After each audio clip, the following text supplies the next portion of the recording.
Good morning to your friends. Hope you are doing well and welcome on in to a Wednesday, February 4th of 2026. Coming up, man, we got to pass the SAVE Act. Can we do a Daily Dan poll real quick? Should we federalize elections to pass the SAVE Act? Hold on. Is there a conflation between the two? Is federalizing elections the same thing as having the SAVE Act? You know what? We'll ask Hans von Spakovsky. Good. Because what's happening is there is a demonizing that is being going on. Yes. Like the left and some people on the right will say, "Oh my God, they want to federalize the voting, the elections." It's like what they're really trying to do is have some semblance of free and fair elections. And so the question then is, okay, well, then how do we do that? Because if you have states like California, for example, or Illinois or Minnesota, where in Minnesota you can vouch for 8 other people. That's how the Somalis get all of this power in Minnesota. One Somali comes in and says, yeah, I can vouch for these 8 people. I mean, it's utterly ridiculous. But, Joan, that is a good question. Somali, no! Yeah, so I get the feeling that what Democrats are doing is trying to make this seem like such a horrifying thing that President Trump is trying to pass, the SAVE Act, because he's going to take control of elections out of the hands of states. Oh, is that how they're positioning it? Yes, okay. I believe that's what they're doing. Here's the crazy thing, Joan. They want to do the same thing. Yeah. They want to do the same thing by making no voter ID across the country. Yes, right. So Democrats are so, oh my goodness. All right, real quick, because I know that people want to know. I'm going to get into this, these other news-driven things. But just we wandered into this conversation about things we admitted to our parents when we were adults that we did as kids that our parents didn't know about. So when I was about 45,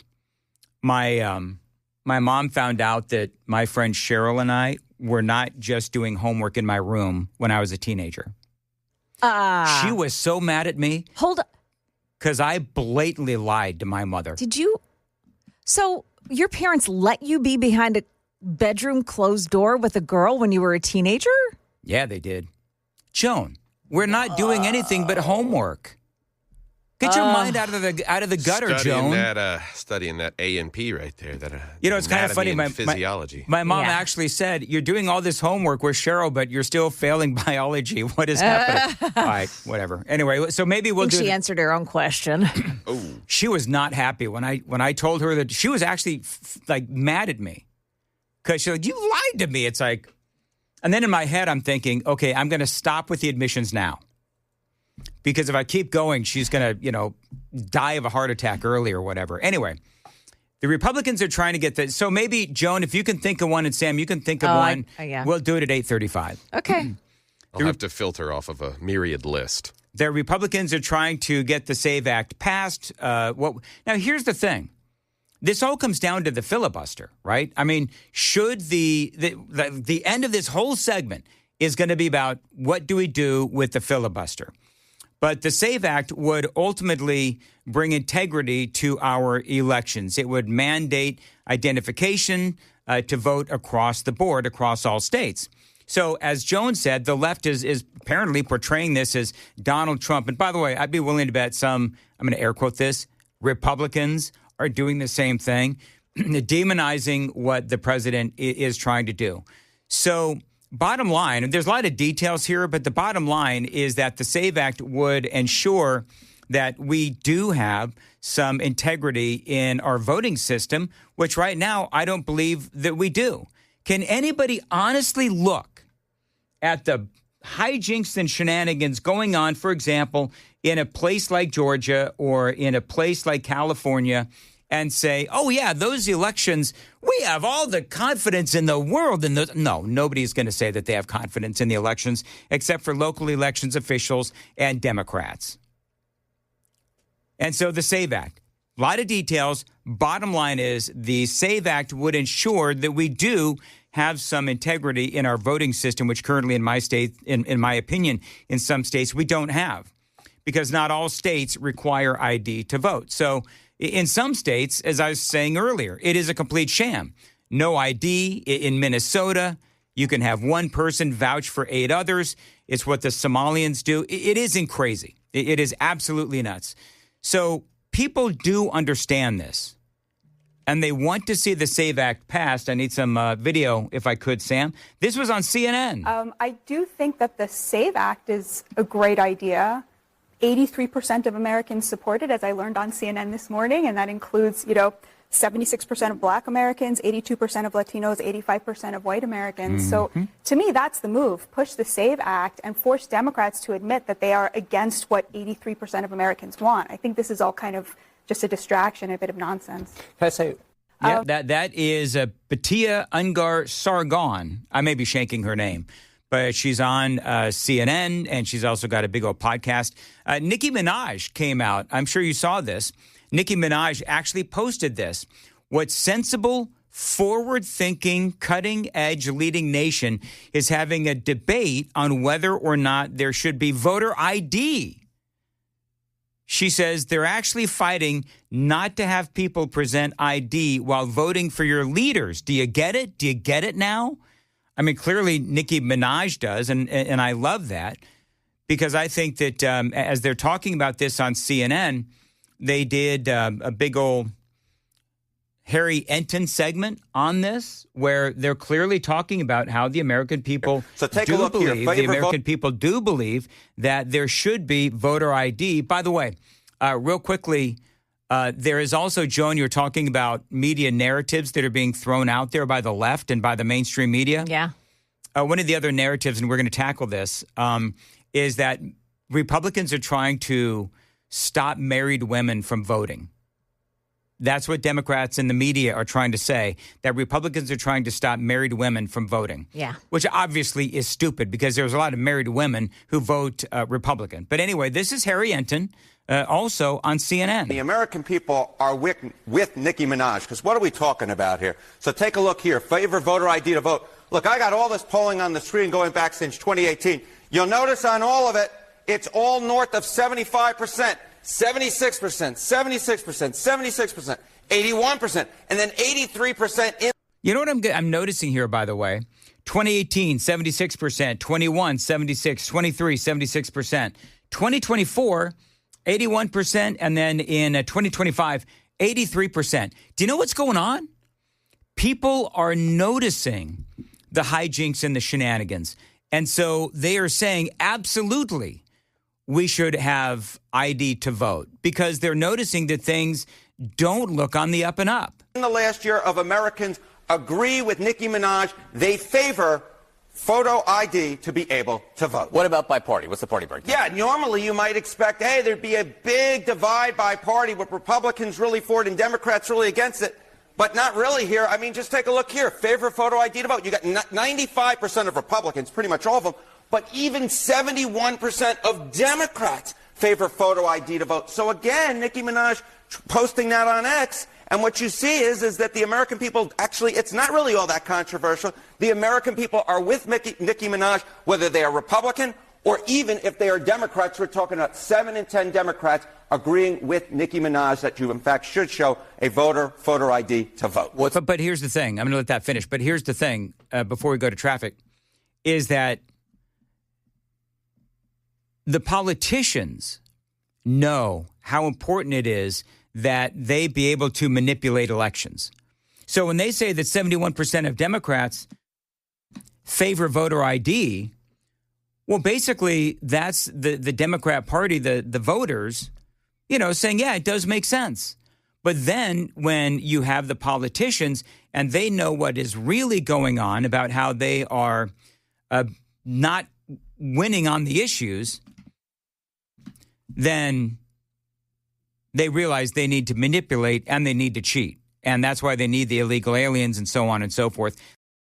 We do have, by the way, Scott DeJarlais. He is going to be joining us at 6:35 to talk about this, and also the partial government shutdown is over.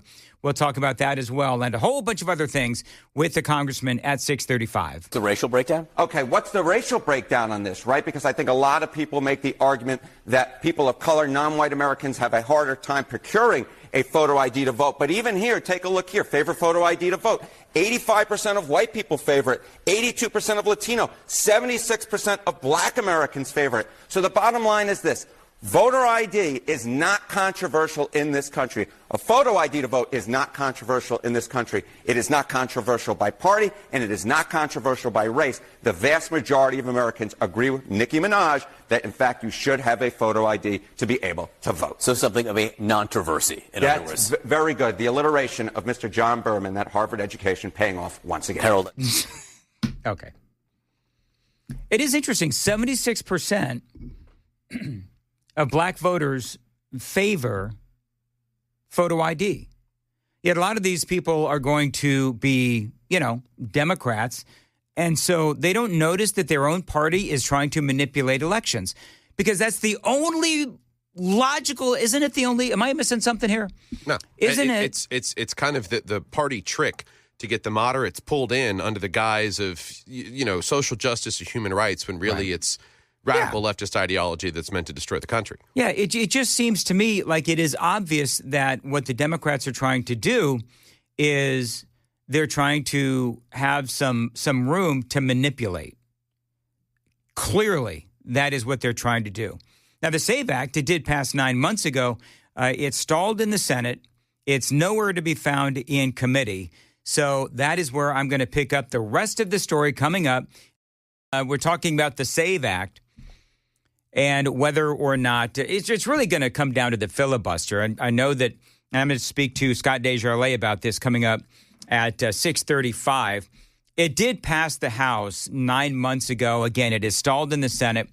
Nowhere to even be found in committee, but it would require document proof of U.S. citizenship to register to vote. So now what they're doing, and I like this. I don't know why this is, considered some sort of a shot across the bow, but they're now talking about an even stricter SAVE Act that would require people to have identification at the time they vote, not only to register to vote, but also have identification at the time they vote. I don't understand why that's an issue. It's like, have a driver's license, have a passport, be an adult. You know what I mean? So now there's this rumor going around, and this is where I want Joan's input on this. Now there's this rumor going around that would, and this is a quote, okay, forbid married women to vote. So here's the reality. And this is the reality that women have to face. If your birth certificate does not match your legal name, right, you might have an additional step. So if your maiden name is Smith, but you married a guy named Jones, then apparently there is an additional step that will come in. Listen to this. I didn't know this. Joan, is this you? Yeah. What? Research suggests up to 34% of voting age women do not have documents with their current legal name proving citizenship, and more than 9% of Americans don't have readily available documents proving citizenship. Now, I'm assuming, because you and John have been married a long time, you've been honest that this is your 9th marriage, is it, Joan? 9th or 10th, I'm not sure. Uh-huh. Yeah. But John is we've been married 34 years. 34 years. And so you've had plenty of time to get your documents in order. Yeah, I have one, a driver's license that says that my name is my name. Yeah, your married name. Yeah. Yeah. So you would not have an issue with this. Right. Yeah. Amy and I had a very serious discussion on this last year about all of this because, if somebody gets married a lot, and I know that there's some people out there that do, then it's a pain in the butt to change all of your credit cards, your ID, all of that stuff, I guess. So, some women are out there saying that this is like sexist or whatever. Oh, I see what's happening. Okay. I have some we'll call them friends from high school that got married, but they're not. She didn't take his name because, paperwork and the patriarchy and all that. Oh, my gosh. Was that it? Was that your entire story? I was expecting a little bit more. Okay. Adding on to what Joan had to say about it, In an emailed statement in February 2025, Congressman Chip Roy dismissed allegations about the SAVE Act disenfranchising women and other voters as, quote, absurd armchair speculation being spun up by media outlets who care more about clicks than reality. He did point to language in the legislation directing states to establish a process for individuals to register to vote if there are discrepancies in their proof of citizenship documents due to something like a name change. So there's going to be a process in place, but here's the thing, and I'm going to continue to say this. If we don't do this, the Democrats will, because with every election, they become more and more and more radical. So the question is, why is this taking so long? Because in the Senate, we just don't have the numbers. You need to, either pass it the normal way, or you've got to nuke the filibuster, and that is where the conversation always seems to end up. Looks like right now we've got a three-way peace talks resuming between Ukraine, Russia, and the U.S. Want to welcome on into the program Scott DeJarlais, Congressman. Always great to have you on the program. I trust all is well with you. Did you ever lose power? No, we did pretty good. We were just kind of south of the storm. Very good. Well, let's get to the storms in Washington, D.C. So a couple of things. First of all, partial government shutdown. I'm going to be honest with you. I didn't even know we were partially shut down. That's how I'm bored of all of the government shutdowns. But apparently the government is fully functional at this point, although that is debatable whether the government is ever really fully functional. But anyway, your thoughts on the now fully functional government? Yeah, I think the public's pretty immune to these shutdown talks because they happen so often, and they're probably going to talk about it again in 13 days because we've now passed 11 of 12 appropriation bills, but the Department of Homeland Security is now functioning under a continuing resolution till, I think, February 13th. And so they're still debating on how to fully fund that for the rest of the year. So we could be talking shutdown again in 2 weeks, but again, you won't notice it because there's funding in the big, beautiful bill for ICE, and that's what the Democrats right now are trying to use to gain political capital. If you remember in the last shutdown that probably you do remember because we were shut down for the longest period ever, and we were losing TSA agents in the military.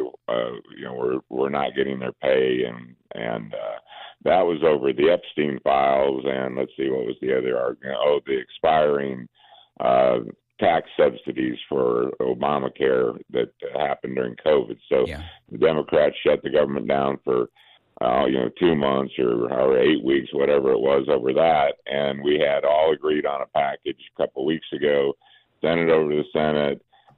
We had everything ironed out, and the second incident in Minnesota occurred where another person was shot by an ICE agent. So they looked at that, I guess, as an opportunity to create some more tension, and so they rejected the bill that we sent over in a bipartisan fashion from the House and took out the DHS funding because they want to change the way that Trump's handling the removal of illegals, which he campaigned on and promised to do and was the number one voting issue. And let me just say, he still has not reached near the numbers Obama did when he was president. The porter-in-chief, they call Obama. Yep. But because it's Trump, they're going to shut the government down and use it for political capital because it's an election year. It's been a lot of years, Congressman, and I don't mean to ask a question that may leave you flat-footed, but what is Trump not doing that Obama did? I think that I'm going to give my opinion, then you can answer, but I think my opinion is that number one, you have a Democrat Party who is just rabidly insane right now. I mean, that there is no doubt that the Democrat Party is rabidly insane. So that's number one, is the clear resistance that is going on. But number two, back when Obama was president, there was, and this is really before a lot of my political awareness, but, when Obama was president, I mean, an illegal alien was an illegal alien, right? And so everybody understood that ultimately the goal is to have legal immigration coming into our country. So, I mean, but you tell me, as the political expert and the politician, what's the big difference between what Obama did and what is going on with Trump? Well, right now I think it's optics. I think the optics of having the large groups of ICE agents in Minnesota looks like more clash with American citizens than it does deporting illegal immigrants. But because of the protesters that are out there interfering with the process, it's required more ICE agents, basically protect themselves in the process. I guess Obama maybe was stealthier in the way that he deported illegals, but after Biden allowed 20 million to come in, we have new issues because we have all these asylum seekers, all the expense that I wish that the American people and at least the Democrats would acknowledge that we're spending $40,000 to $80,000 per illegal that cross the border. And we're all talking about affordability, and we can't afford groceries, and we can't afford houses and cars and all this.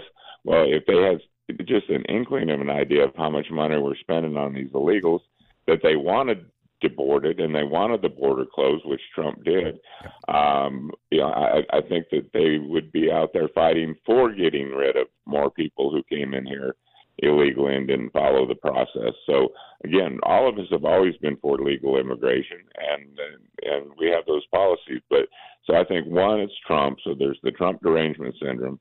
Two, it's the optics of the way the guys in Minneapolis, they keep showing the reels of 30, 40 armed ICE agents with masks on. Well, one I think is cold up there, and they want body cameras on them, which I'm fine with that. Congressman, I have no problem with body cameras. How many times, not to interrupt you, I'm sorry, but, when we saw the perspective of the ICE agent who was filming via his phone when he was hit by Renee Good, it was almost like, is there, any real question as to what happened? I would say that 99% of the time, body cameras for ICE agents or for law enforcement ultimately proves that they were in the right. Yeah, I would agree. And so, this is not a perfect process, but he has gotten rid of a lot of gang members and people with criminal records.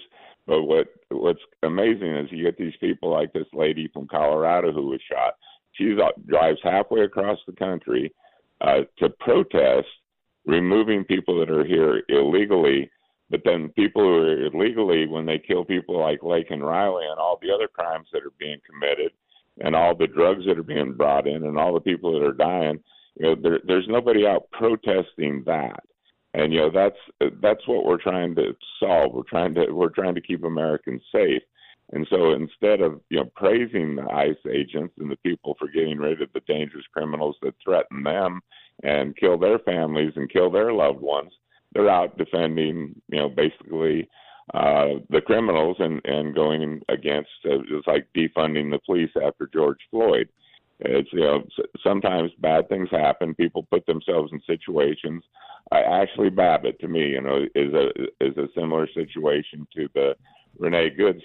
They were somewhere they probably shouldn't have been. Ashley Babbitt shouldn't have been climbing through the window into the house floor, but she also shouldn't have gotten shot. And it's a shame when we're having to kill Americans, but Americans shouldn't be putting themselves in position to interfere with what the police are trying to do, what they're ordered to do, what the ICE agents are ordered to do. And when you put yourself in dangerous situations where you're interfering and obstructing, sometimes things like this happen.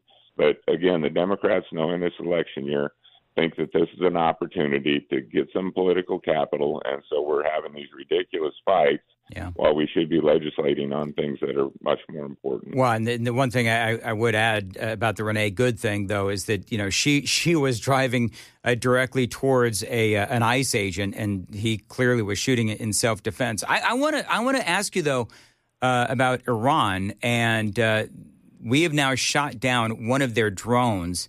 I want to talk about that from your vantage point. Now, you I think it was last year.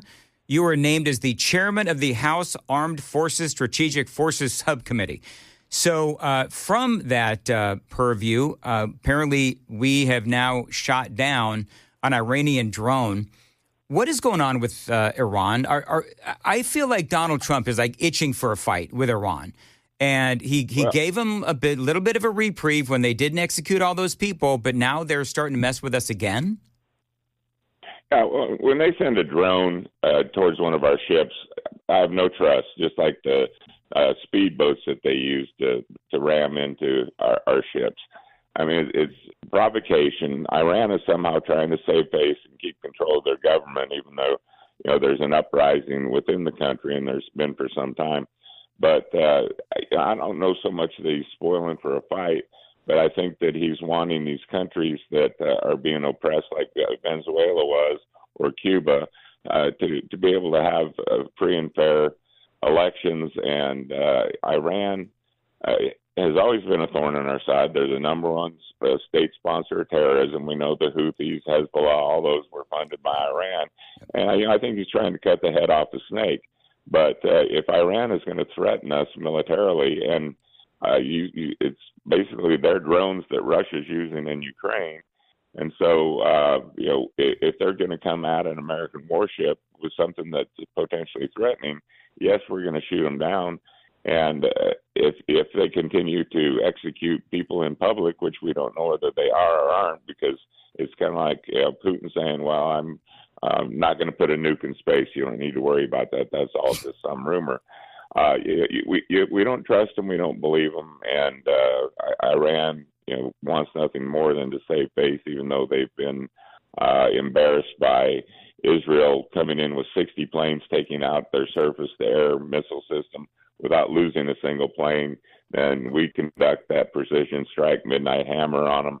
And it seems like their friends, Russia and China, aren't there to have their back at this point. So we'll see what happens with Iran, but it wouldn't hurt my feelings to see some of these communist rogue countries fall into line and have a more free and fair system. Yeah, I almost feel like Trump is, somewhere saying, yeah, go ahead, make my day. By the way, going just back real quick to the reopening, if you will, of the government.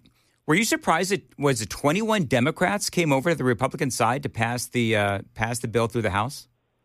Well, yeah, I was actually, because if you were here yesterday, we couldn't barely get our rule passed. There was two people that wouldn't vote for the rule to bring the funding bill to the floor on the Republicans, and there was a long delay. That's become common. Almost every rule, every week we come up here, there's a handful of people that try to get something for their vote. It's like, well, I'm not going to vote for this unless you put my bill on the floor, or whatever their reasoning is. So it's just become commonplace that a rule vote that's supposed to take 15 minutes will stay open 1 to 2 hours, while 5 or 6 people negotiate whatever it is they want. That happened again yesterday with a couple of actually Tennessee members, and then once we got the bill passed, it took 20 Democrats to get it across the finish line. It passed like 217 to 214, and I think without the Democrats, we wouldn't have passed it.